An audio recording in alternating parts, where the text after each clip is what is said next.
제8과 베드로전서 2장 2절 말씀 보시겠습니다. 베드로전서 2장 2절 말씀 한 목소리로 함께 보시도록 하겠습니다. 갓난 아기들 같이 순전하고 신령한 젖을 사모하라. 이는 그로 말미암아 너희로 구원에 이르도록 자라게 하려 함이라. 아멘. 되게 재미있는 사실이 하나 있습니다. 교회는 오래 다닌 사람들이 예배를 더 많이 드립니다. 우리 장로님들, 또 전도사님들, 또 우리 집사님들, 권사님들, 안수집사님들, 이런 분들이 예배 많이 드리시죠. 근데 새가족들은 일주일에 한 번 예배 드리면 족하다 이렇게 생각합니다. 사실 그게 착각이죠. 여러분들 어린 아이가 하루에 젖을 몇 번 먹는지 아십니까? 잘 모르죠. 저도 잘 모르겠습니다. 아무튼 많이 먹어요. 시도 때도 없이 먹어요. 1시간 반, 2시간에 한 번씩 먹는 것 같아요. 계속 먹는 것 같아요. 아이는 그렇게 먹어야 됩니다. 왜요? 자라나야 될 때이기 때문에. 우리 새가족 성도님들도 영적으로 보자면 아이입니다. 영적인 아기입니다. 그래서요, 사실은 누구보다 많이 먹고 누구보다 많이 들어야 됩니다. 근데 새가족일 때 사실은 예배 일주일에 한 번 오는 걸로 만족하죠. 여러분들 진짜 이 진리의 말씀이 나에게 깨달아지고 이게 옳다라고 여겨지신다고 한다면 여러분들 지역을 담당하시는 우리 전도사님들을 초청해야 됩니다. 그리고 말씀 들으셔야 돼요. 그리고요, 예배 계속 나오셔야 됩니다. 말씀 들어야 됩니다. 그래서 오늘 성경은 우리에게 뭐란 말씀하시냐? 갓난 아이와 같이 순전하고 신령한 젖을 사모하라 이렇게 말씀하셨어요. 그래서 우리 새가족 성도님들 오늘 말씀 들으시면서 이 복음이 맞다. 여러분들 결론이 나신다고 한다면 우리 예전교회에서 진행되어지는 모든 예배 한번 다 같이 참여해 보시기 바랍니다. 그래서 계속 예배 드리고 계속 말씀 듣고 그 속에서 여러분들이 믿음으로 자라나기 시작할 겁니다. 그래서 오늘 8과의 제목은 말씀과 함께하는 삶 예배라는 제목입니다. 일단 우리가 말씀을 들어야 되는 이유를 한번 살펴볼게요. 베드로전서 2장 2절은 우리를 영적인 아기이다 라고 표현해 놓으셨어요. 여러분들은 계속해서 영양분을 공급받아야 됩니다. 말씀의 은혜 속으로 말씀의 영양분을 계속해서 공급받아야 되는 것입니다. 그래서 주님은 마태복음 4장 4절에 사람이 떡으로만 사는 거 절대 아니다 이렇게 말씀하셨습니다. 여러분들 여기 이 부분을 이해하시기 위해서 사람은 육신을 가졌죠. 또한 사람은 마음을 가졌습니다. 그래서 여러분들 우리는 밥도 먹고 물도 마시고 해야 됩니다. 왜? 육신을 가졌기 때문에. 근데 또한 마음을 가졌기 때문에 때로는 여행도 가고 그렇죠? 등산도 하고 음악도 들어야 됩니다. 영화도 보고. 그런데 사람은 육신과 마음만 가진 존재가 아니고 영혼을 가진 존재란 말이죠. 그래서 영혼의 양식인 하나님의 말씀 또한 먹어야 된다는 겁니다. 여러분들 우리 안 먹고 살 수 없잖아요. 우리 마음을 간과할 수 없잖아요. 그것처럼 영혼을 가진 영적 존재이기 때문에 영적 양식 또한 여러분들 간과해서는 안 되는 겁니다. 그래서 사람은 떡으로만 사는 것이 아니요 하나님의 입에서 나오는 모든 말씀으로 사는 것이다. 마태복음 4장 4절 말씀하십니다. 또한 119편 105절에는 주님의 말씀은 내 발의 등이요 내 길의 빛이니이다. 여러분 2023년도 한 번도 안 가본 길이잖아요. 그렇죠? 한 번도 안 가본 길을 가는데 하나님의 말씀으로 우리 인생에 빛을 비춰주시겠대요. 여러분들 아무것도 보이지 않는 길을 가는 거 얼마나 무섭습니까? 그런데 하나님이 여러분들의 인생의 길에 빛을 비춰주신다는 거예요. 뭘로요? 말씀으로. 그러니까 하나님의 말씀을 따라가야 되는 것이고요. 요한복음 5장 39절에는 너희가 성경을 묵상하고 성경을 상고하는데 그 이유가 예수 그리스도에 대해서 쓰여져 있고 이 말씀을 우리가 읽고 이 말씀을 따라갈 때 그 속에서 우리가 구원에 이르는 진리를 깨닫게 된다 말씀하십니다. 그래서 여러분도 우리는 말씀을 들어야 되는 겁니다. 성경은 하나님의 말씀입니다. 디모데후서 3장 15절에 보니까 하나님의 감동으로 기록되었다 이렇게 말씀하십니다. 이게 무슨 말이냐면요. 성경은 단 하나의 주제를 가지고 있는데요. 여기에 아주 놀라운 사실이 있어요. 그게 뭐냐면 구약은 39권으로 되어 있고 신약은 27권으로 되어 있습니다. 총 66권이죠. 근데 이 66권의 책을 쓴 저자의 숫자가 대략 46명입니다. 여러분들 사공이 둘이면 배가 어디로 간다고요? 산으로 간다 그러잖아요. 그죠? 근데 하나님은 이 성경을 기록하시는데 대략 1500년 동안 46명의 사람들을 통해서 66권을 쓰셨단 말이죠. 근데 주제가 하나로 동일해요. 창세기부터 요한계시록까지 그 바둑용어로 아다리가 딱 맞아요. 톱니바퀴가 굴러가는 것처럼 쫙쫙쫙 맞아요. 성경이요. 어떻게 이게 가능할까요? 1500년 동안 46명이 66권을 썼는데 사공이 둘이면 배가 산으로 간다는데 어떻게 이 66권의 책은 주제가 하나일 수 있냐 이거죠. 성경은 뭐라 말씀하시냐면 하나님이 영으로 사람들을 감동하셔서 성경을 기록했다 이렇게 되어 있습니다. 그러니까 한 분 하나님이 각 저자의 마음과 생각을 성령으로 주장하신 거예요. 그러니까 66명의 사람들이 다른 문화권에서 다른 언어권에서 성경을 썼는데도 불구하고 하나의 주제로 통일이 됩니다. 그러니까 46명의 사람들이 1500년 동안 66권의 성경을 썼지만 결국은 그 성경을 쓰신 이는 하나님 한 분이시라는 거예요. 그래서 우리는 이 하나님의 말씀을 읽을 필요가 있는 겁니다. 사람의 글이 아니라는 겁니다. 사람의 손을 빌고 그 사람의 언어와 그 사람의 지식과 그 사람의 문화를 빌려서 썼지만 결국 그것을 다 종합적으로 사용하신 이가 누구시라고요? 하나님이시라는 거예요. 그러므로 우리는 하나님의 말씀을 상고할 필요가 있습니다. 그래서 요한복음 1장 1절에는 뭐라고까지 말씀하셨냐? 이 말씀이 곧 하나님이시다. 이렇게 말씀하셨습니다. 그리고 요한복음 1장 14절에는 이 말씀이 육신이 되어 우리 가운데 거하신다 이렇게 말씀하셨는데 즉 말씀이신 하나님이 육신을 입고 이 땅에 오신 이가 예수다. 성경이 이렇게 말씀하십니다. 그러니까 이 말씀 자체가 하나님이시고 이 말씀이 육신이 되어 이 땅에 나타나신 이가 바로 예수 그리스도라는 거예요. 그러니 하나님의 말씀이 얼마나 중요한지 아시겠죠. 그러므로 하나님은요, 이 말씀을 듣는 자들을 찾으십니다. 그 말씀이 듣는 자들이 모이는 자리가 바로 예배예요. 많은 분들이 예배를 말씀을 듣는 자리로 여기지 않고 예배를 수단으로 여기는 사람들 참 많이 있습니다. 이게 무슨 말이냐면요. 저한테 이런 질문하는 청년이 있었어요. 뭐라 질문하냐면, 목사님도 아시잖아요. 저한테 와 있는 문제가 이미 한 10년 됐다는 거 아시잖아요. 자기가 10년 동안 예배 열심히 드렸대요. 근데 왜 하나님 나 치유 안 해주시냐는 거죠. 제가 물어봤습니다.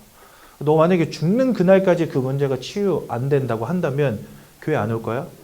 예수 안 믿을 거야? 그러니까 자기 고민된대요. 갈등된대요. 여러분들 예배는 수단이 아닙니다. 여러분들 여기 왜 나오셨습니까?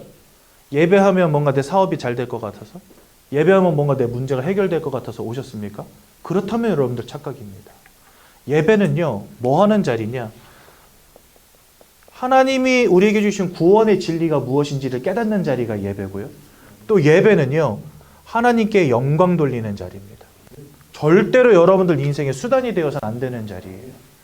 예배의 자리에 오는데 많은 사람들이요, 자기 인생의 한을 가지고 옵니다. 주님 죽겠습니다 이러면서 와요. 그래가지고 도와주세요 하고 그냥 갑니다. 그런데 예배의 자리는 하나님이 주시는 말씀을 듣는 자리인데요, 다 예배를 수단으로 드려요.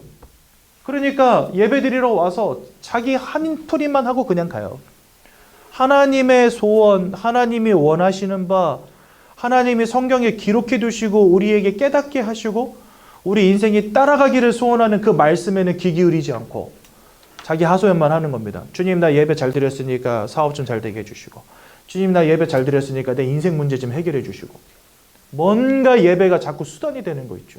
아닙니다. 예배는 그런 자리가 아닙니다. 하나님은 신령과 진정으로 영과 진리로 예배하는 자들을 찾는다 이래 되어 있거든요. 영과 진리로 예배하는 자들은 특징이 있어요. 그게 뭐냐? 복음이 무엇인지를 발견한 사람들입니다. 아, 그렇구나. 진리는 그리스도 한 분밖에 없구나. 이게 발견되어진 분들이 성령 충만함 속에서 하나님께 영광 올려드리는 게 바로 예배입니다. 그죠? 그래서 우리는 영과 진리로 예배해야 되고요. 하나님은 황소를 드림보다 감사의 찬송을 더 기뻐하십니다. 황소를 드림보다 감사의 찬송을 더 기뻐하신다는 말이 뭐겠습니까? 많은 사람들 막 오해합니다. 하나님께 막 잔뜩 갖다 드리면 하나님이 나를 축복하시겠지. 내가 진 건 하나님께 드리면 우리 후손이 만대까지 축복을 누리겠지. 그 황소를 드림보다 하나님은 감사와 영광과 찬송을 더 기뻐하신다는 거예요. 왜요? 복음이 깨달아지면 그렇게 됩니다. 예수가 그리스도라는 이 복음이 발견되어지면 우리는 하나님께 감사할 수밖에 없어요. 그래서 제가 그 청년에게 물어봤습니다. 너가 받고 싶은 거 말고 하나님이 이미 너에게 주신 거를 생각해 봐라. 우리는요, 예배 와서 예배 잘 드림으로 뭔가 내가 바라는 것들, 그 소원들을 가지고 오잖아요. 근데 내 소원들을 하나님 아버지 앞에 내놓기 이전에 하나님이 이미 너에게 주신 것들을 생각해 봐라. 뭐가 있을까요? 여러분들을 구원하시기 위하여 아들을 주셨어요. 여러분들에게 생명 주시기 위하여 아들의 생명을 십자가에서 죽이셨어요. 이게 하나님이 하신 일입니다. 우리를 구원하시기 위하여 주님을 다시 3일 만에 부활하게 하셨습니다. 그리고 그 이름을 따르는 자들에게 천국과 영생의 축복을 누리게 하셨습니다. 솔직히 말해서 우리가 죽는 그 날까지 응답받지 못해도 우린 이미 모든 거 다 받은 거였죠. 여러분, 이 땅을 사는 동안에 우리가 좋은 집, 좋은 차, 많은 돈 가지고 사는 것도 참 중요하지만 그런 거 누리지 못한다 할지라도 여러분들에게는 구원과 천국과 생명이 이미 예비되어 있다니까요. 우리는 더 받을 게 없는 사람들입니다. 구원을 이해한다면 이러한 믿음의 고백이 되어져요. 구원이 이해가 되어진다면 우리가 예배 때 하나님께 영광 돌릴 이유가 생겨요. 그런데 이게 이해가 안 되면은요, 어떻게 되냐? 자꾸만 예배가 수단이 돼요. 하나님, 우리 아들이 게임 중독에 걸려가지고. 제가 여러분들 게임 중독 때문에 한 10년 고생했거든요. 어느 정도 게임 중독이었냐? 대학에서 퇴학을 당했어요. 어느 정도 게임 중독이었냐? 성적표를 받았는데 올 F 성적표를 받았어요. 저희 어머니가 그래가지고 저 때문에 많이 울면서 기도하시고 교회 가셨는데 어느 날 자기가 깨닫게 됐대요. 어차피 우리 아들이야 뭐 하나님이 책임지실 인생이고 내가 뭐 때문에 아들 때문에 계속 눈물 흘리고 있나. 나에게 구원하신 하나님께 감사하지 못할 망정. 자꾸만 자기도 모르게 하나님께 원망이 되더래요. 하나님, 내가 이렇게 예배 열심히 드리고 헌금도 열심히 하고 없는 중에도 막 건축원금 드리고 그랬는데 우리 아들 왜 이렇게 됐습니까? 이러면서 나도 모르게 하나님 원망하고 있대요, 자기가. 근데 어느 날 깨닫게 된 거죠. 나에게 구원 주신 하나님께 감사하지 못할 망정. 내가 정말 착하겠구나. 그때부터 기도 제목이 다 바뀐 거예요. 하나님 감사합니다. 오늘도 예배 자리에 오게 하신 것 감사합니다. 우리 가정 가문과 후대를 하나님 책임지신 것 분명히 믿습니다. 가슴이 너무 시원하더래요. 그때부터. 그런데 기가 막힌 소식이 들려오는 거죠. 아들이 정신 차리더니 신학교를 가기로 하겠다는 거예요. 제가 그때 필리핀에 있었고 어머니는 한국에 계셨거든요. 어머니가 전화하더니 야, 내 기도가 응답됐다. 이러면서. 너 고쳐달라고 맨날 기도했는데 그 기도 이제 끊고 나 구원받은 거 너무 감사하고 우리 자식 하나님이 책임지실 줄로 믿습니다. 믿음 고백했는데 하나님이 네 인생을 바꾸셨다면서. 맞습니다, 여러분들. 예배는 수단이 아닙니다. 내가 복음을 통하여서 구원받은 게 감사여서 하나님께 올려드리는 게 바로 예배입니다. 이거 여러분들 새신자 때부터 정확히 발견하지 못하면은요, 오랫동안 헤매게 됩니다. 예배 드리면서 사업 성공 두고 기도하는 거예요. 예배 드리면서 우리 자식 잘 되게 도와달라고 하나님께 기도하는 거예요. 아니요. 여러분들의 생사 화복은 이미 하나님의 손에 있습니다. 내가 하나님 제발 도와주세요 하지 않아도 하나님은 여러분들의 어려움을 아십니다. 여러분들의 필요를 아십니다. 어려움 가운데 빠져나오게 하시고 필요를 채우십니다. 그러므로 우리는 예배를 수단으로 드리면 안 되고요. 나의 모든 것을 알고 인도하시고 축복하실 하나님께 영광 돌리는 겁니다. 그렇게 되면은요, 하소연하는 예배가 아니라 감사의 찬송을 올려드리는 예배로 바뀌어지게 돼요. 그래서 이 자리에 계신 우리 모든 새가족분들은 그런 예배를 누리셔야 됩니다. 그래서 신명기 5장 12절에서 15절에 보니까 오직 하나님께만 집중하는 예배. 여러분들 이 구원의 감사를 알고 하나님의 소원을 알고 드리는 예배를 지속한다. 어떻게 되겠습니까? 하나님이 그 속에서 여러분들의 인생을 축복하실 수밖에 없습니다. 그렇죠? 그래서 결론에 뭐라고 써놨냐? 예배의 승리는 무엇의 승리다? 인생의 승리다. 네. 여러분들 토끼와 거북이 아시죠? 토끼와 거북이가 달리게 했는데 누가 이겼습니까? 거북이가 이겼잖아요. 그렇죠? 토끼와 거북이의 조건을 보면 누가 반드시 승리하게 돼 있죠?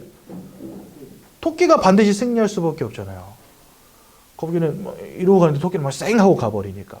근데 결국은 거북이가 이겼어요. 끝에 가서 이기는 자가 승리하는 겁니다. 과정에서 아무리 빨리 달려도 소용없어요. 그렇죠? 이 땅에서 여러분들이요, 뭐 어찌 보면은 세상 사람들보다 돈도 없을 수 있어요. 세상 사람들보다 덜 성공했을 수도 있어요. 하지만 마지막에 이기는 자는 누구냐? 바로 여러분들입니다. 왜요? 천국과 생명 가진 자이기 때문에. 여러분들 이 땅 떠나가실 때 통장 들고 가실 겁니까? 건물 들고 가실 거예요? 그게 의미 없다는 게 아닙니다. 이 땅의 삶이 가치 없다는 게 아닙니다.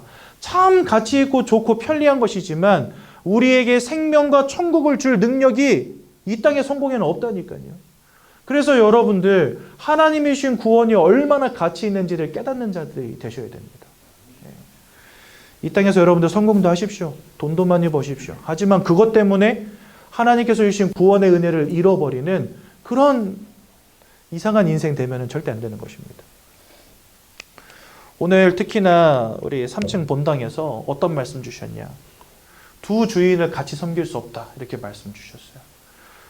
여러분들 우리가 하나님을 섬기는 이유가 돈과 성공으로 연결되어진다면 어떻게 되겠습니까?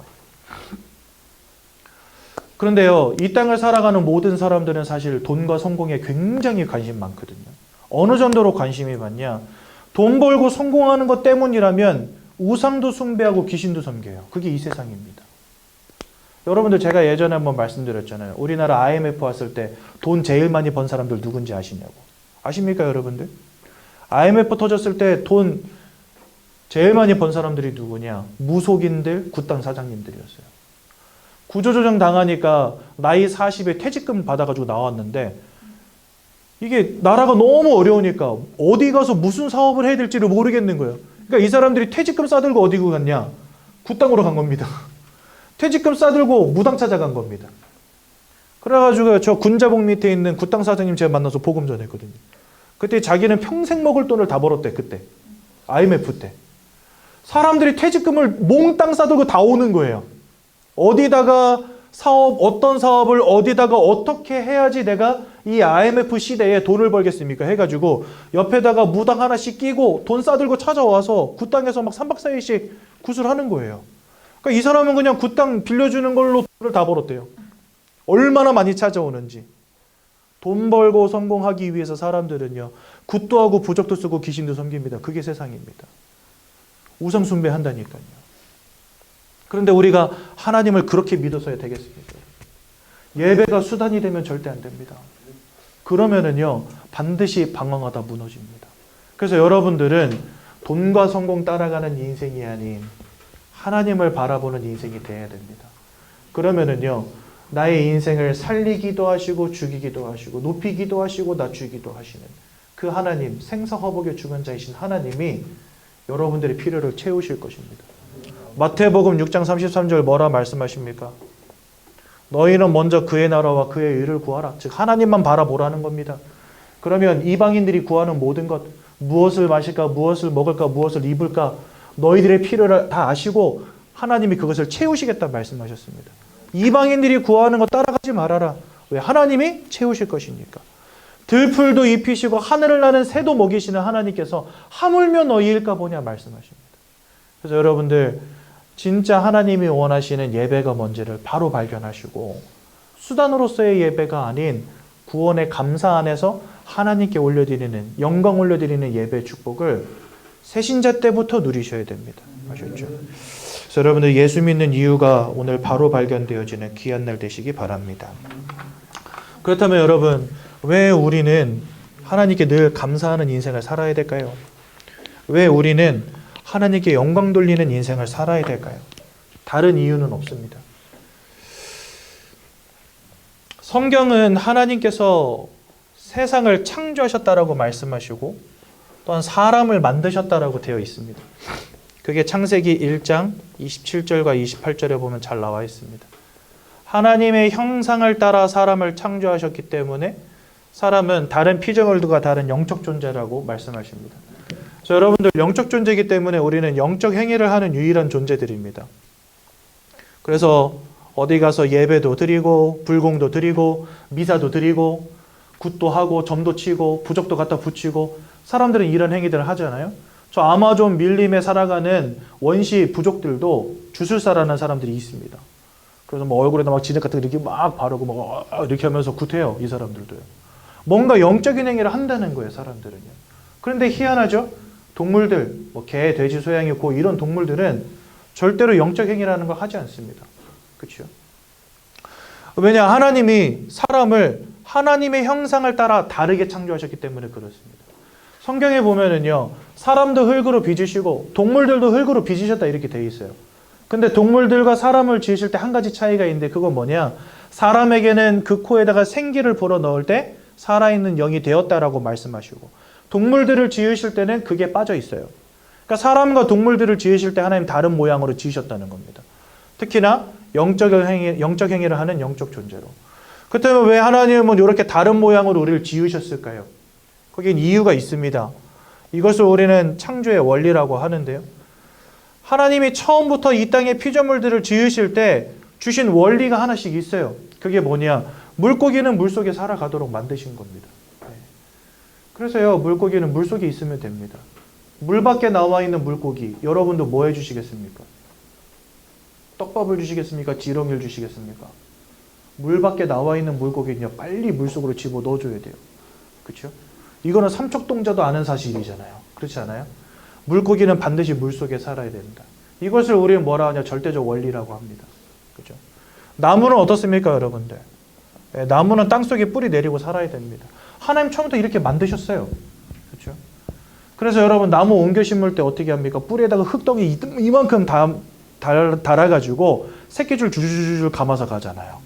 그래 안 하면 나무는 죽어요. 그렇죠? 새들은 어떻습니까? 저 새들은 하늘을 날아다녀야 됩니다. 그래서 날개 꺾인 새는요, 빨리 날개 고쳐줘야 돼요. 그러지 않으면 그 새는 살 수가 없어요. 하나님이 이렇게 처음부터 피조물들을 지으실 때 그 피조물들에게 절대적으로 떠나서는 안 되는 절대적 원리를 하나씩 주셨다는 겁니다. 그렇다면 여러분들, 사람에게 주신 절대적 원리는 뭘까요? 어떤 사람은 돈이 중요하다 하고, 어떤 사람은 사랑이 중요하다고, 어떤 사람은 성공이 중요하다 하고, 어떤 사람은 건강이 중요하다라고 합니다. 그죠? 세상에 잘 사는 사람도 있지만 못 사는 사람들도 많아요. 그리고요, 돈에 초연한 사람들도 있습니다. 우리 스님들 이런 분들은 무소유 강조하잖아요. 그렇죠? 우리는 뭐 돈 하고 살아가는데 이분들은 돈 없이도 살겠다는 거예요. 그러니까 어떤 사람에게는 돈이라고 하는 것이 진짜 중요한 가치이지만 어떤 사람에게는 있으면 편리하고 없어도 사는데 별로 불편함이 없는 것일 수 있다는 거예요. 절대적 원리를 할 수 있습니까? 없지요. 어떤 사람은 막 사랑을 부르짖습니다. 나는 당신 없이 못 살아 막 이러면서. 근데 어떤 사람은요, 나는 독신으로 혼자 살 거야 이런 사람도 있습니다. 서로에게 다 그 가치라고 하는 것이 주관적이고 다르다는 겁니다. 그렇죠? 어떤 사람은 막 건강이 중요하다 이렇게 말하는 사람도 있어요. 근데 태어날 때부터 아프게 태어난 사람들도 있어요. 건강하지 못한 사람들도 있습니다. 근데 인생 살아갑니다. 그렇죠? 어떤 물고기에게 물 같은 것이 건강일 수 없다는 겁니다. 나무에게 땅 같은 것이 우리에게 돈일 수 없다는 겁니다. 얘네들에게 이것은 절대적인 것이지만 돈이나 성공과 사랑, 이런 건강 이러한 것들은요, 물론 우리가 다 원하고 있으면 좋지만 그거 잃어버렸다고 해서 꼭 우리가 죽는 일은 아니라는 거예요. 쉽게 말하자면 이런 겁니다. 어떤 사업가가 사업을 하는데 사업이 갑자기 주저앉았어요.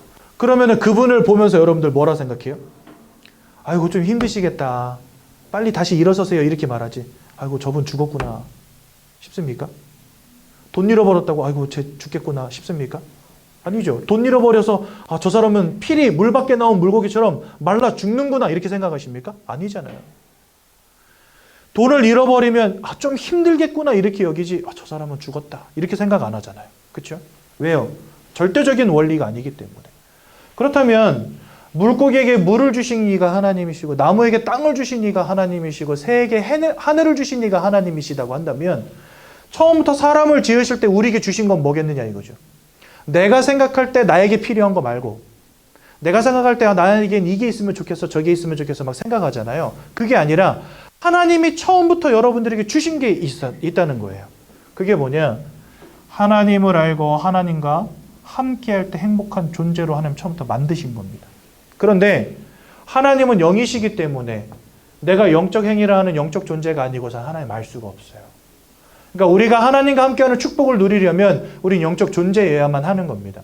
그래서 하나님이 처음부터 여러분들을 영적 존재로 만드신 거예요. 하나님의 형상을 따라 영적 존재로 만드시고 28절에 뭐라 돼 있냐? 생육하고 번성하고 땅에 충만하여져서 모든 것을 행복하고 다스려라. 즉 하나님과 함께할 때 그 속에서 인생의 모든 축복을 누리라는 겁니다. 마치 물고기에게 물 같은 것으로 하나님 자신을 우리에게 주셨다는 거예요. 여러분들 원래 사람들은 하나님을 알고 하나님과 함께하는 축복을 누렸습니다. 근데 여러분들이 지금까지 인생 사시면서 내가 영적 존재다라는 사실을 알고 사신 분들이 있어요? 아무도 없어요. 하나님이 그냥 자연적으로 믿어지신 분들이 있어요? 아무도 없어요. 예수님과 천국과 지옥과 사단과 귀신이 있다는 사실을 아신 분 있습니까? 아무도 없어요. 세상 어딜 가도 가르쳐주지도 않을 뿐더러 나 스스로도 알 수가 없어요. 그러니까 여러분들은 지금까지 하나님을 알지 못하고 하나님을 모른 채 살아왔다는 거죠.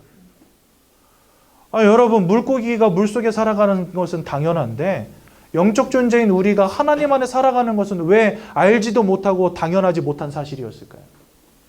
왜냐? 성경에서는 이렇게 말씀하십니다. 우리가 이 하나님을 잃어버리게 된 계기가 있었대요. 그것이 성경은 우리에게 근본 문제라고 말씀하시는데 창세기 3장 1절에서 6절에 보니까 하나님을 대적하여 타락한 사단이라고 하는 존재가 첫사람 아담과 하와를 속여서 하나님이 따먹지 말라는 선악과를 따먹는 원죄를 짓게 만들고 그 결과로 하나님을 떠나는 문제 가운데 빠지게 만들었다라고 설명하십니다. 여러분들이 하나님을 모르게 된 이유가 뭐냐? 하나님을 잃어버린 거예요.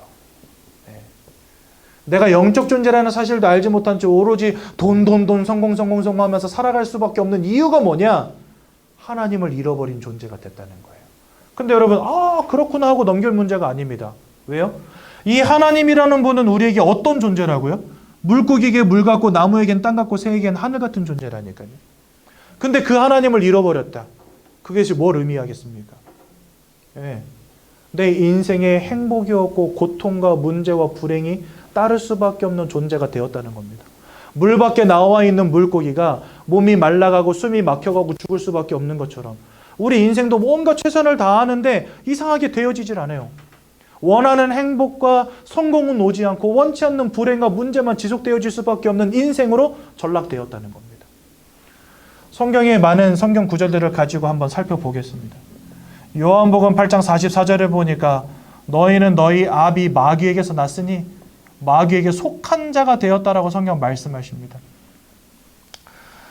이 또한 요한일서 3장 8절에 보니까 죄를 짓는 자마다 마귀에게 속하였나니 이렇게 되어 있습니다.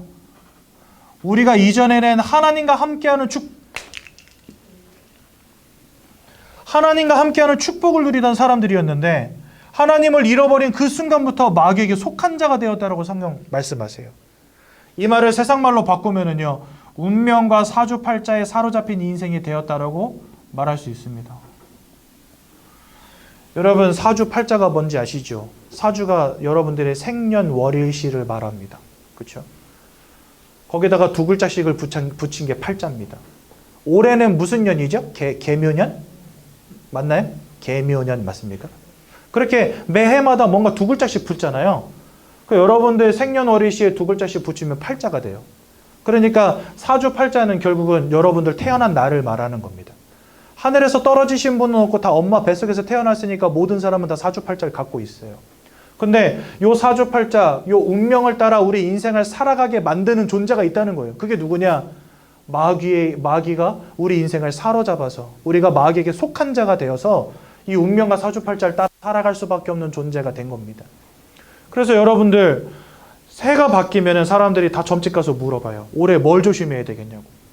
뭐 삼재, 아홉수, 뭐 물을 조심해라, 불을 조심해라, 사람 조심해라. 그 다음에 뭐 무슨 어느 쪽으로 이사 가지 말아라. 이 업종은 절대 하지 말아라 하면서 사람들 가가지고 물어본단 말이죠. 그래가지고 뭔가 큰 문제가 있으면 무당 불러다가 굿도 하고, 그렇죠? 또 그냥 적당한 그런 문제들이면은 부적 써다가 집에다 갖다 붙이기도 하고. 사람들이 이 운명과 사주팔자라는 것에 딱 사로잡혀가지고요, 귀신이 시키는 대로 귀신이 말하는 대로 따라갈 수밖에 없는 인생 되어버린 것입니다. 그것을 우리는 뭐라 하냐? 운명과 사주팔자라고 그럽니다. 근데 여러분들 만약에 이 녀석이 우리 인생을 축복하고 우리 인생을 정말 바른 길로 인도하는 존재다 하면 문제될 게 없잖아요. 하지만 요한복음 8장 44절에 이 녀석을 두고 살인자라고 말씀하십니다. 또 거짓말장이라고 말씀하십니다. 즉 이 녀석은 죽이는 자, 속이는 자, 그 영적 존재에게 여러분들 인생이 사로잡히게 되었다는 거예요. 또한 요한복음 10장 10절에 보니까 도적이 오는 것은 모든 것을 죽이고 빼앗고 멸망시키려는 것뿐이요, 이렇게 말씀하십니다. 여기서 말하는 도적은 곧 이 마귀를 말합니다. 그러니까 이 마귀가 이 땅에 존재하는 이유는 여러분들의 인생을 죽이고 여러분들로부터 모든 것을 빼앗고 여러분들을 멸망시키려는 것 외에는 이유와 목적이 없다는 거예요. 그런데 그런 녀석에게 여러분들의 인생이 사로잡힌 것입니다. 지금 영적인 문제이기 때문에 우리가 지금까지 알지 못했던 거죠. 사단에게 사로잡혔다는 사실을, 운명과 사주팔자 속에 묶였다는 사실을 지금까지 모른 겁니다. 그러니까 뭔가 내 인생으로부터 잘 안 되어지는 불행의 문제가 자꾸 오는데 이거 해결이 안 되어지는 거예요. 방법도 모르고 어떻게 해결해야 될지도 모르겠고. 그러니 이 속에서 여러분들 마음과 생각이 다 무너질 수밖에 없는 겁니다. 마음과 생각이 무너지는 것에 이 영적인 문제가 왜 중요하냐 하면, 여러분, 사람은 영혼을 가졌고요, 두 번째로 마음을 가졌고요, 세 번째로 육신을 갖지 않았습니까? 여러분들의 마음이 무너지면 여러분들 육신도 병들어 버립니다. 사람은 그런 존재입니다. 여러분, 마음하고 육신을 분리할 수 있습니까? 여러분들 어디 나가실 때 마음은 집에 두고 몸만 가세요? 그럴 수가 없어요. 사람은 마음과 육신이 함께 움직이는 존재예요. 왜요? 분리할 수 없는 것이기 때문에, 하나이기 때문에. 마음도 나고 육신도 납니다. 그렇죠? 근데 이 마음과 육신이 유기적으로 결합된 존재가 누구냐? 그게 사람입니다. 하나 물어볼까요? 여러분들 마음 어디 있습니까? 여러분, 영어로 마음이 heart거든요. 근데 심장도 heart예요. 그러니까 사람들이 생각할 때 내 마음은 여기 가슴에 있다, 보통 이렇게 이야기하죠. 과학자들은 근데 마음이 머리에 있답니다. 뇌로부터 생각이 시작된답니다. 여러분들 어디 있습니까, 마음? 몰라요. 그거 별로 중요하지도 않아요. 어디 있는지 몰라. 중요한 거는 어딘가 있어요. 근데 육신 어딘가에 있어요. 근데 딱 여기 있다, 딱 여기 있다 말할 수가 없어요. 왜요? 하나이기 때문에. 마음과 육신이 하나이기 때문에. 근데 여러분들 왜 어디 한 군데가 아프다 그러면 다른 데도 막 아프잖아요. 그렇죠? 여러분들의 마음이 무너졌다 그러면 육신도 병들어 버리잖아요. 많은 사람들이 뭐 이런 이야기들 많이 듣지 않았습니까, 여러분들? 아들을 먼저 보낸 어떤 아버지가 시름시름 앓다가 얼마 안 돼서 돌아가시는 경우. 이런 거 여러분들 우리 비일비재하게 보잖아요. 그게 뭐죠? 사람의 마음이 육신에 지대한 영향을 끼친다는 겁니다. 여러분들의 마음에 문제가 와버리면요, 여러분들의 삶에도 문제가 와버려요. 마음에 문제가 와버리면 뭔가 막 집중이 안 되고 지속이 안 되고. 제가 이거 좀 마음과 생각에 문제 있는 분들을 비하하는 말이 아니고요.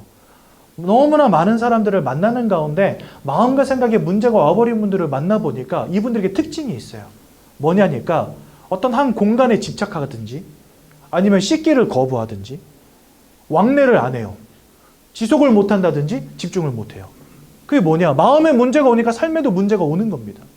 그러니까 사람은 마음과 육신이 아주 긴밀하게 연결되어 있는 존재거든요. 근데 진짜 내가 영혼을 가진 영적 존재가 맞다면 여러분들의 영혼의 배경 속에 무엇이 존재하느냐가 여러분들의 마음과 여러분들의 삶과 육신에도 지대한 영향을 끼치지 않겠습니까? 저는 이 영적인 원리를 지금 말하고 싶은 거예요. 내가 이상하게 자꾸 마음이 무너져. 별일 없는데도. 어느 날부턴가 막 자꾸만 마음에 슬픈 생각이 막 가득 차고 죽고 싶은 생각이 막 가득 차요. 옆에서 아무리 사랑해 준다고 말해도 소용이 없고 내가 아무리 긍정적인 생각을 가지려고 해도 소용이 없어요. 어느 정도로 무너지냐? 의사를 찾아가서 정신과 진료를 받고 약을 먹지 않으면 안 되어질 만큼 막 잠이 안 오고 악몽에 시달리고 뭔가가 보이고 들리는 문제가 나도 모르게 오기 시작하는 거예요. 왜 그런가 하니 여러분들의 영적 배경 속에 무엇이 있느냐가 여러분들의 마음에 영향을 끼치기 때문에 그렇습니다. 그런데 내가 영적 존재인 것도 알지 못하고 하나님과 사단과 같은 영적 존재가 있음을 알지 못하니까 나에게 분명히 문제는 와 있는데 이 문제를 어떻게 해결해야 될지를 모르는 거예요, 사람들이요. 사람들이 다 마음이 무너졌습니다. 우울증으로 조울증으로 악몽을 꾸기도 하고 환상을 보기도 하고 그 다음에 환청을 듣기도 하고 사람들이 두려움으로 근심으로 떨림으로 살아갑니다. 약을 먹지 않으면 안 되어질 만큼, 약을 먹지 않으면 진정이 안 되어질 만큼, 약을 먹지 않으면 잠을 자지 못할 만큼 마음과 생각이 무너져 버렸어요. 제가 예전에 만났던 어떤 분은요, 6개월에 한 번씩 우와 조가 왔다 갔다 하시는 분이에요. 우가 오면은요, 찾아가도 문도 안 열어줘. 그리고 겨우겨우 기회가 돼서 문 열고 들어가면은요, 한 30분 만나고 나오는데 30분 내내 죽고 싶다 소리밖에 안 하세요. 그 집안에 온통 커튼을 암막 커튼으로 딱 쳐놓고 집안에 불 다 꺼놓고 구석에 혼자 앉아가지고 나는 죽을 거야, 나는 죽을 거야 이러고 계세요. 그러다 갑자기 조로 바뀌잖아요. 그러면 맨날 전화 와요. 전도사님 먼저 오세요. 저 기다리고 있습니다. 과일도 깎았습니다. 빨리 오십시오. 이러면서. 동네 사람들 다 모아가지고 술 사고 밥 사고. 직장도 없는데. 여러분들 사람이 이렇게 되는 겁니다. 우와 조를 왔다 갔다 하고. 어떤 아주머니 만났어요. 베란다에 3시간씩 4시간씩 서 있다가 들어오신대요. 무슨 생각하냐? 뛰어내릴까 말까 뛰어내릴까 말까. 하루 종일 그러고 있는 거예요. 자기도 이런 자신이 싫어서 약도 먹고 긍정적인 생각도 해본대요. 근데 이게 안 되는 거예요. 자꾸만 죽고 싶은 생각이 마음속에 들어오니까 감당이 안 되는 거죠. 근데 남편 때문에 못 죽고 자식 때문에 못 죽고. 그러니까 그냥 베란다에 이렇게 서가지고 3시간 4시간을 그러고 있는 거예요. 그러다가 들어오고. 사람들의 마음과 생각이 왜 이렇게 무너집니까? 최선을 다해서 열심히 산 죄밖에 없는데 공부도 하고 돈도 벌고 결혼도 하고 사랑도 하고 그죠? 자녀도 낳고 최선을 다해서 살아간 죄밖에 없는데 인생이 왜 안 되어집니까? 우리가 영적 존재라는 사실을 깨닫지 못한다면 여러분 답이 없는 거예요. 이 영적 존재이기 때문에 내 영적인 배경 속에 무엇이 있느냐가 여러분들의 마음과 삶과 육신에 지대한 영향을 끼치는데 이거 알지 못하니까 돈도 열심히 벌어보고 공부도 열심히 해보는데 안 되는 겁니다. 인생이. 그러니 여러분 삶과 육신이 고통당하고 방황하고 무너질 수밖에요. 술을 마시지 않으면 안 되는 인생, 마약을 하지 않으면 안 되는 인생, 무엇인가에 중독된 인생, 계속해서 역마살이 끼어가지고 방황할 수밖에 없는 인생, 뭔가 지속이 되어지지 않고, 그렇죠? 뭔가 집중하지 못하고, 사람들이 막 분노로 갈등 속에 살아가게 되고, 원치 않는 질병의 문제, 그렇죠? 원치 않는 사건, 사고 속에 사람들이 살아가는 겁니다. 내 인생이 왜 무너지는지도 알지 못한 채 살아가는 거예요. 여러분들의 인생을 무너뜨리는 영적 존재가 있다는 것도 알지 못한 채 살아가는 거예요. 무당 불러다가 굿도 하고 부적도 붙이고 제사도 지내고 고사도 지내고 하는데 안 되는 겁니다. 왜요? 이 영적 배경 자체가 바뀌지 않으면 이게 안 되어지는 겁니다. 마음과 생각 여러분들 붙잡을 수 있습니까? 막 굴러떨어지는 마음과 생각 붙잡는다고 되겠습니까? 뭔가 우울감으로 자꾸 가득 차는 마음속에 긍정적인 생각 한들 여러분들의 마음이 긍정적으로 바뀌어집니까? 안 되죠. 왜요? 여러분들의 마음을 무너뜨리는 존재가 있다니까요. 여러분들의 영혼을 사로잡고 여러분들의 마음을 무너뜨리며 삶과 육신의 고통을 가져다주는 영적 존재가 있다는 거예요. 그런데 우리 이거 알지 못한 채 지금까지 살아온 겁니다. 여러분 빌립보서 4장 6절에서 7절에 보니까 모든 지각이 뛰어난 하나님의 평강이 너희 생각과 마음을 지키시리라 이래 되어 있습니다. 우리의 무너지는 마음을 지키실 수 있는 자가 누구냐? 하나님이시거든요. 근데 그 하나님 잃어버린 거예요. 그러니까 마음과 생각이 무너지는데 답도 없어요. 약 먹는 들 되겠습니까, 여러분들? 제가 오랫동안 정신과 약 드신 분 만나봤거든요. 자기가 약을 먹으면 좀 괜찮대요. 근데 약을 끊으면 다시 도진대요. 그럼 여러분 그거 치유입니까? 그거 치유 아니잖아요. 그냥 눌러놓는 거지. 그리고 약을 진짜 세게 드시는 분들은요, 혼이 나가 있어요. 가서 만나보면, 오셨어요. 제가 약을 먹어서 정신이 없어요.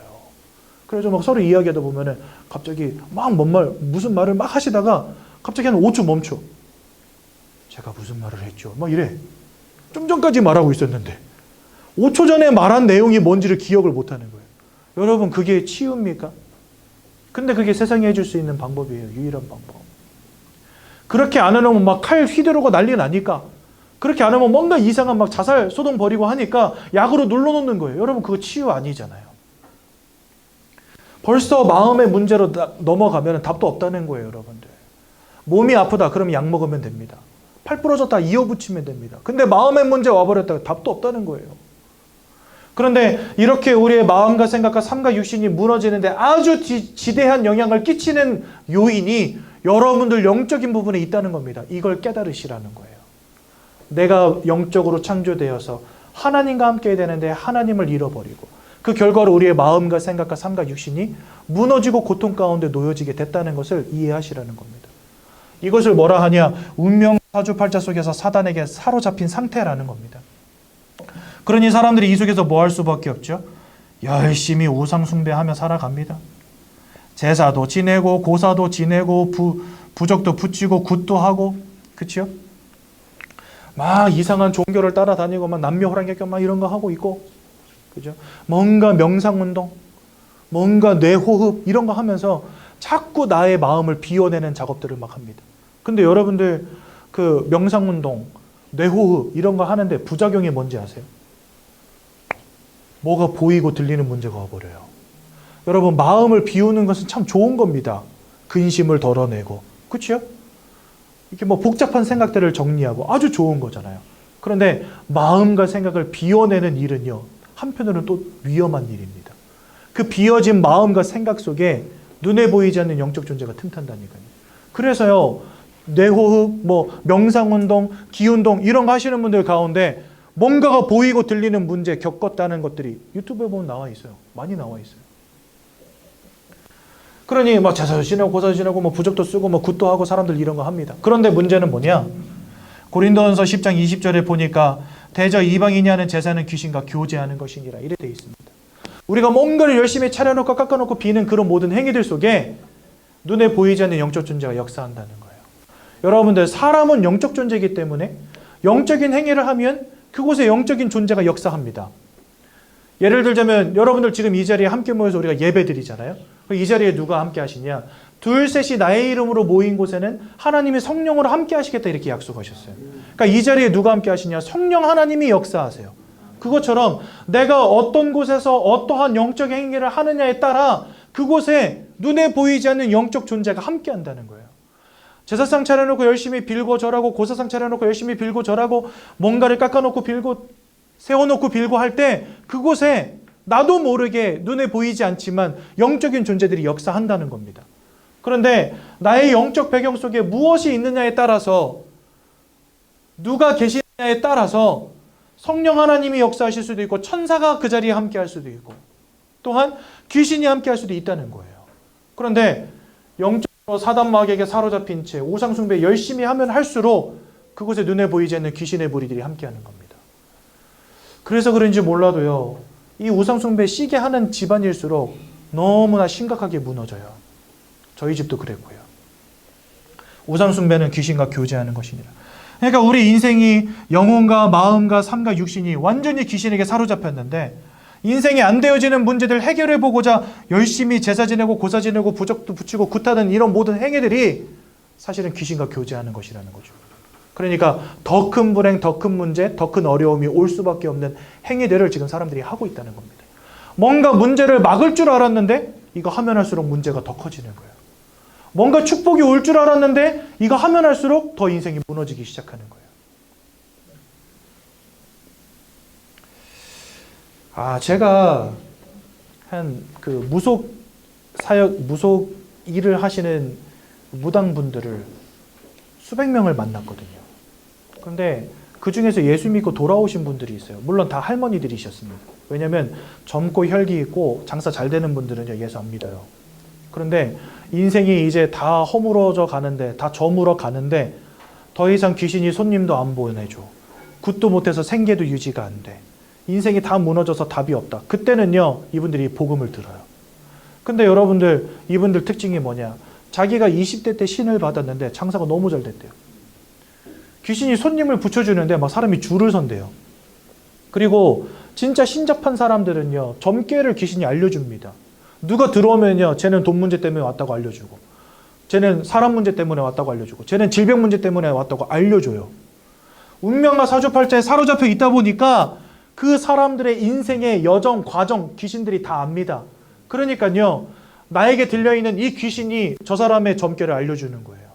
그러니까 귀신이 알려주는 대로 말하면 돼요. 신접한 무당이 직접 해준 말입니다. 자기 귀신이 다 알려줬대요. 그러니까 누가 오든지 문제가 없는 거예요. 다 알려주면 돼요. 그냥 말해주면 맞는 거예요. 너 이랬지 하면 맞는 거예요. 집에 가서 뭐 어디 장롱 열어봐, 거기에 뭐가 있을 거야. 그럼 가보면 진짜 그런 게 있고. 그러니까 막 사람들이 깜짝 놀라 뒤집어질 만한 이야기들을 귀신이 말해주니까 그걸 그냥 말해주는 거예요, 이 무당들이요. 그러니까 사람들이 깜짝깜짝 놀라고 막 부적도 쓰고 막 굿도 하고 하는 거죠. 그런데 시간이 지나서 나이가 들으면 들을수록 이 귀신이 사람들을 안 보내주는 거예요. 그럼 이 무당들은 부적도 쓰고 굿도 하고 점도 쳐줘야 그걸로 이제 복채 받아가지고 사는 거잖아요. 근데 손님이 안 오면 더 이상 생기가 끊어지는 거죠. 그러니까 더 이상 살 수 없는 상황이 되는 거예요. 그러니까 어떤 할머니 한 번 만나가지고 복음을 전하고 있는데 갑자기 어떤 아저씨가 한 번 들어오는데 제가 딱 보니까 상태가 되게 이상해. 정상이 아니에요. 근데 손님 오셨나 봐요 했더니 손님이 아니라 자기 아들이라는 거예요. 자기 아들인데 뭐 중고등학교 잘 다녔대요. 공부도 잘했대요. 근데 어느 날 갑자기 애가 정신이 돌아버린 거예요. 그래가지고 나이 50이 넘었는데 장가도 못 가고.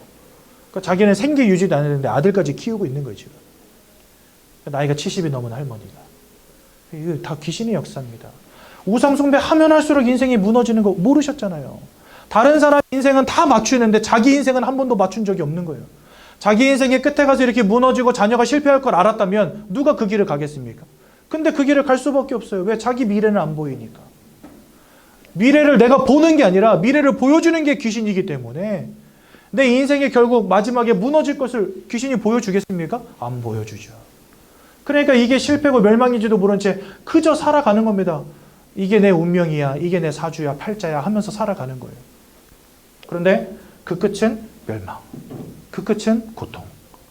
그래서 사실은 제가 복음 전하고 돌아오신 무당 할머니들이 2분 계시거든요. 저 경기도 평택에서 그 평택역 뒤에 보면은 쌈리라고 해가지고 아주 유명한 사창가가 있고 그 사창가 바로 옆에는 이제 저기 무당촌이 있어요. 근데 거기에서 200가정 넘게 다니면서 복음 전했는데 그 중에 할머니 한 분이 예수 영접하고 돌아오셨거든요. 제가 그걸 보면서 너무 안타까웠어요. 여러분들 바로 아셔야 됩니다. 사람은 영적 존재입니다. 어떠한 영적 배경을 가졌느냐가 여러분들 인생에 지대한 영향을 끼칩니다. 이렇게 살아가다가 히브리서 9장 27절에 보니까 사람이 한 번 죽는 것은 정하신 것이요. 맞습니다. 누구든지 한 번은 죽습니다. 여러분들 천년만년 사시겠습니까? 이 땅에서 돈 벌고 성공하는 것도 중요하지만 그거 죽을 때 가져가실 거예요? 아니에요. 결국 우리가 이 땅을 떠나가는 날 하나님 아버지 앞에 심판받는데 그 심판의 기준은 이것입니다. 아들이 있는 자에게는 생명이 있고 아들이 없는 자에게는 생명이 없느니라. 즉 하나님께 속한 자에게는 생명이 있지만 하나님께 속하지 못한 자에게는 생명이 없다, 이래 말씀하시는 거예요.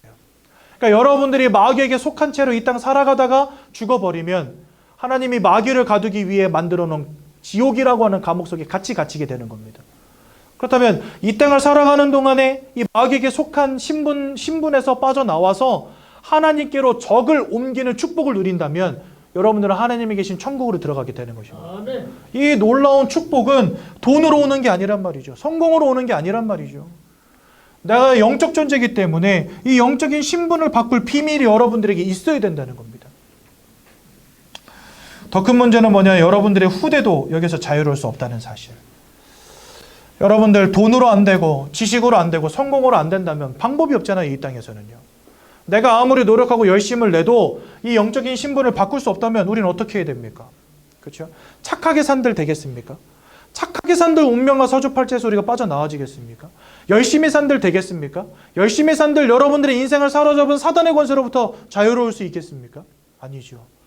그러니까 우리의 방법으로 우리의 힘으로 열심으로 하나님께 갈 수 없기 때문에 하나님이신 예수님이 우리를 찾아오신 것입니다. 그래서 그게 빌립보서 2장 6절에서 9절에 보니까 그는 근본 하나님의 본체시나, 즉 하나님이시지만 하나님과 동등됨을 취할 것으로 여기지 아니하시고 스스로를 낮춰 종의 형체를 입고 사람과 같이 되셨는지라. 그러니까 사람의 몸을 입고 하나님이 직접 이 땅에 오셨다는 거예요. 그리고 죽기까지 복종하셨으니 곧 십자가에 죽으심이라. 우리의 방법으로는 하나님께 갈 수 없으니까 하나님이 직접 우리를 찾아오신 것입니다. 여러분들 구원이라고 하는 말을 할 때 거기서 중요한 핵심은요, 외력이 작용된다는 것입니다. 물에 빠져 죽어가요. 그때 여러분들이 구원받으려면 방법은 하나밖에 없어요. 119 구조대가 와가지고 여러분들을 잡고 끄집어 내줘야 돼요. 외력이 발생해야 돼요. 그게 구원입니다. 근데 내가 막 운이 좋아가지고 막 팔다리 휘젓다 보니까 물 밖으로 나와서 그럼 구원받은 겁니까? 아니요, 그냥 죽다 산 거지. 그럴 때는 나 죽다 살았어 이렇게 말하지, 구원받았어 이렇게 말하지 않아요. 구원받았다라고 말할 때는 내 힘으로 안 되는 것에서부터 그 문제를 해결할 어떤 분이 나를 끄집어내줘야 그게 구원인 것입니다. 그렇지 않습니까? 내 힘으로 절대로 해결 안 되어지는 이 인생의 근본의 문제, 하나님을 떠난 채 유리방황할 수밖에 없는 이 인생의 문제를 해결하시기 위해서는 하나님이 직접 이 땅에 오셔야 된다는 거예요. 왜? 내가 갈 수 없으니까. 그래서 길로서 오신 이가 바로 누구냐? 예수님이십니다. 이 예수님이 하신 일이 세 가지가 있습니다. 요한일서 3장 8절에 보니까 죄를 짓는 자마다 마귀에게 속하였다 이렇게 말씀하시는데요. 이 마귀에게 속한 이 모든 문제를 하나님의 아들이 나타나사 이 마귀가 하는 모든 일을 멸하셨다라고 요한일서 3장 8절 말씀하십니다. 그러니까 여러분들의 인생을 운명과 사주팔자로 사로잡은 이 귀신의 세력을 누가 꺾으셨냐? 참 왕으로 이 땅에 오신 주 그리스도에서 깨트려 버리셨어요. 이것은 창세기 3장 15절 말씀의 성취입니다. 여기 보면 뭐라 말씀하시냐? 여인의 후손, 여자의 후손이 이 땅에 와서 뱀의 머리를 상하게 할 것이요 이렇게 말씀하십니다. 여자의 후손이 곧 누구를 말씀하시냐? 그리스도 예수를 말합니다. 그러니까 그리스도 예수가 이 땅에 오셔서 뱀의 머리를 깨트려 버린다. 즉 뱀의 권세를 깨트려 버린다는 겁니다. 여러분들의 인생을 운명과 사주팔자로 사로잡았던 이 사단의 권세가 예수 이름 앞에 깨어진 겁니다. 그래서 예수 믿을 때 여러분들은 운명과 사주팔자로부터 사단의 권세로부터 해방되는 것입니다. 그러니 여러분, 우리는 반드시 예수를 믿어야죠. 왜요? 여러분들의 마음과 삶과 육신이 무너지는 지대한 영향을 끼치는 게 이 영적 문제라고 한다면 이것을 해결할 수 있는 유일한 방법은 예수 그리스도를 믿음으로 사단의 권세로부터 해방되어지는 것밖에 없는 겁니다. 로마서 8장 1절에서 2절에 보니까 예수 안에 있는 자는 결코 정죄함이 없나니 이는 예수 안에 있는 생명의 성령의 법이 죄와 사망의 법으로부터 너희를 해방하였기 때문이라 이렇게 되어 있습니다. 우리가 이전에는 죄와 사망의 법에 묶인 인생이었지만 예수 그리스도를 믿을 때 이 죄악의 권세로부터 해방되어지는 겁니다. 마태복음 1장 21절에 보니까 처녀가 잉태하여 아들을 낳을 것이요 그 이름을 예수라 하라 이래 되어 있거든요. 예수라는 이름의 뜻은 그의 백성을 그들의 죄에서 해방할 자 이렇게 되어 있습니다.